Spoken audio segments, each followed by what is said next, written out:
Hi friend जुहार जी माँ समलई मोर ना लोकराज आओ मोर चैनल ना है लोकराज ऑफिशियल तरफ आपण को बहुत बहुत स्वागत। आज गोटे मुई इंटरेस्टिंग वीडियो देखा लगे जाऊे।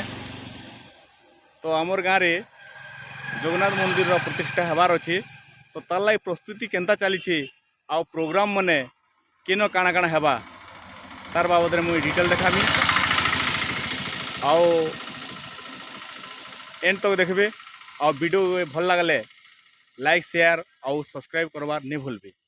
तो चलून से स्पॉट की जिमा केन काଣା होची। तो पहुँची गल आम बजार पड़िया जिमुंडारे।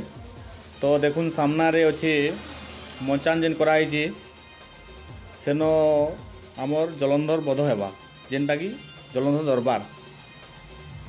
तार संगे संगे संध्या रे बैठकी भजन आउ प्रवचन हेबा संध्या टाइम रे। आउ 8 बाजी गले सेनु जलंधर दरबार आरंभ हेबा। तो देखुन केनता हिसाब माने मचान के रेडी हो गलानो अधा ही।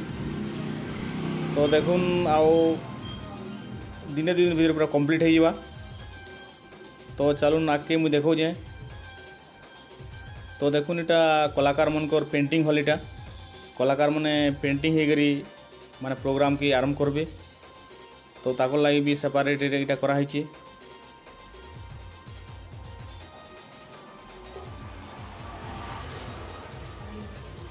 तो चलून आकी जिमा आपन जेन सामना रे देखुछन जेनटा कि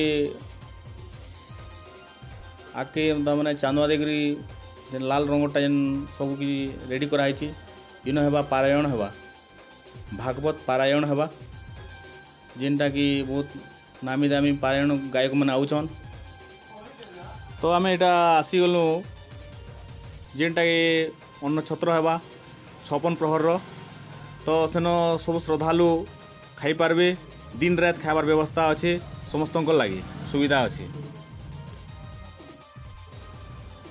तो आम एटा आसीगलु जगन्नाथ मंदिर देखुन केते सुंदर रही।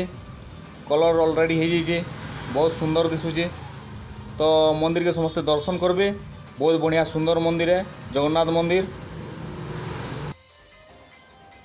आउ इटा देखुन इटा हूँ होमकुंड जेनता कि बहुत बढ़िया हिसाब से सजा होचे कारीगर मैंने लगिछन।